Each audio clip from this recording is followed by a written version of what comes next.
This video is going to talk about exponents.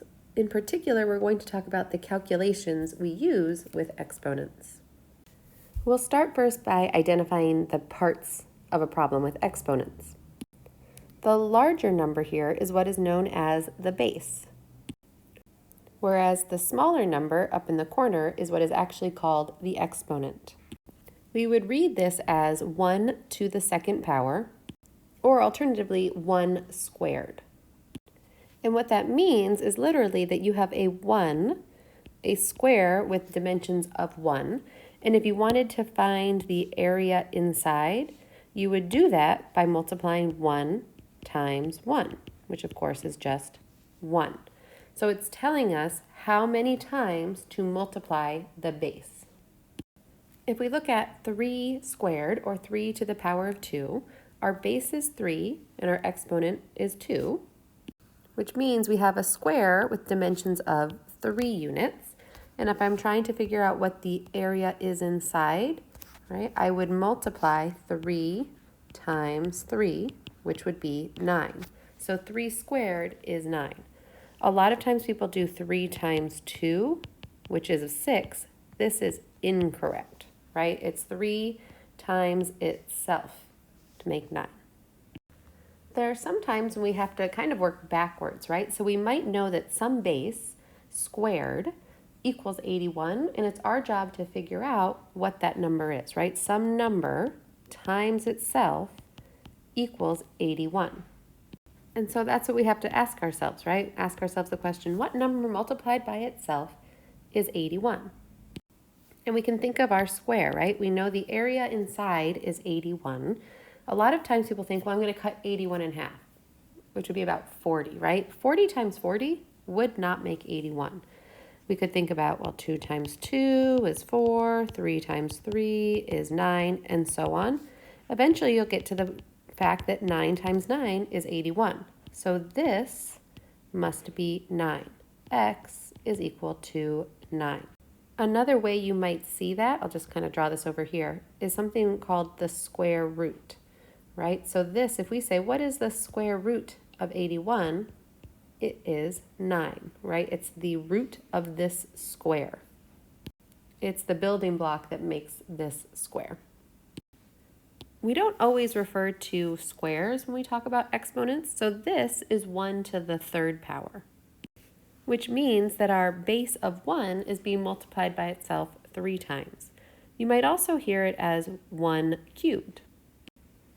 And this means, right, that it's 1 times 1 times 1, right, which is, of course, still 1. And as you visualize this, right, we're thinking of a cube, which is why we call it 1 cubed, and we're thinking about the space inside the cube that's made with a 1 by 1 by 1 box. If we're looking at a problem and it says 3 to the third power, or 3 cubed, it means that we have 3 times itself 3 times. And we're visualizing how many cubes there are in this 3 by 3 by 3 3D shape, right?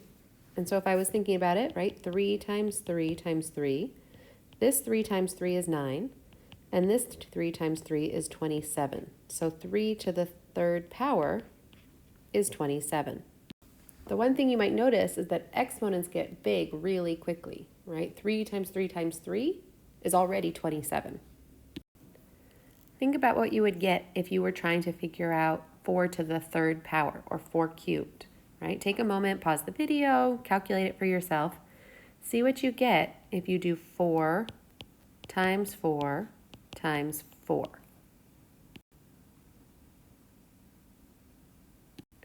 Hopefully you did not get 12, right? That's a common mistake because they do 4 times 3.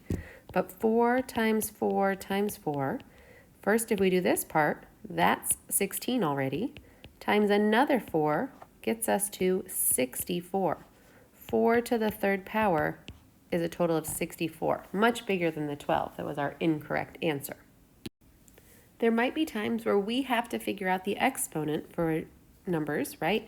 So this says 7 to the what power, right, is 343. And that means we're asking ourselves, how many times are we multiplying 7 by itself to get a total of 343? And for that, I would just start by saying, well, 7 times 7 is a good place to start. And I know that is 49, so that's not big enough.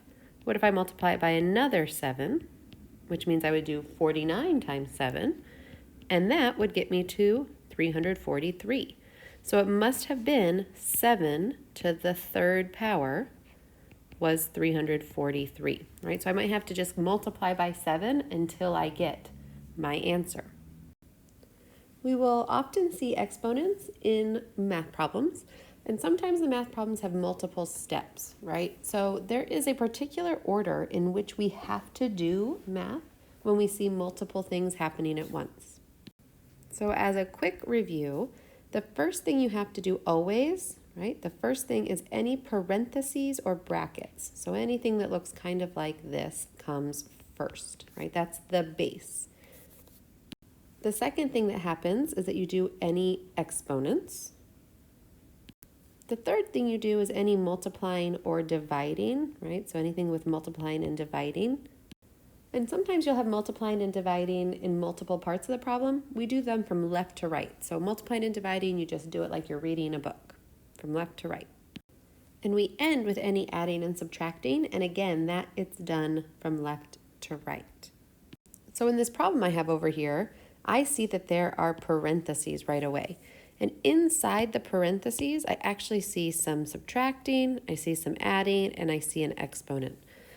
Within that parenthesis, I have to follow the order of operations, right? So exponents are my first thing. So I like to circle my first step, and I'm thinking to myself, 4 squared means 4 times 4. So that part is 16. And what I do for myself, I call this the snow cone method, is I rewrite everything I haven't used to stay organized. And then I think about what's left. Well, I still have parentheses, and now I have adding and subtracting. I'm just going to do them from left to right. So if I do this part next, I'm going to get 28, and I'm going to write down what I haven't used yet, just as I see it. I still have a parenthesis to finish, so I'm going to go ahead and do that part next. And that part gets me 44. I'm going to write down what's left, right? I have now finished all of my parentheses. So now I see that I have multiplying and adding to do, and multiplying always comes before any adding, right? So I'm going to go ahead and circle the multiplying next, which is 88. And then I'm going to say, oh, right, there's one more step, and I'm going to do that last step, and my final answer is 89.